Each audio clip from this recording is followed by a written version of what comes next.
Il a été emprisonné 10 ans pour avoir combattu un régime raciste. Il a négocié l'indépendance de son pays. Acclamé comme un libérateur, il a dirigé le Zimbabwe pendant 37 ans.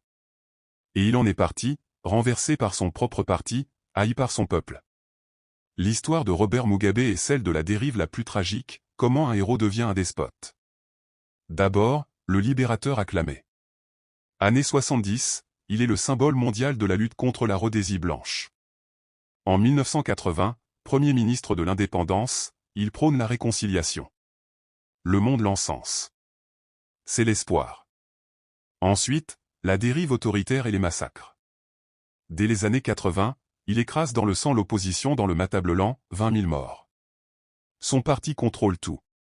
Puis, en 2000, la réforme agraire, expropriation violente des fermiers blancs, qui font s'effondrer l'économie. Le grenier de l'Afrique devient un pays de famine. Enfin, la chute, renversée par les siens. À plus de 90 ans, sénile, manipulé par sa femme Grace qui veut le pouvoir. L'armée et son propre parti, excédé, le place en résidence surveillée en 2017 et le force à démissionner.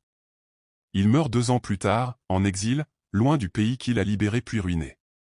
Mugabe a libéré le Zimbabwe du colonialisme, mais l'a enfermé dans la misère et la tyrannie.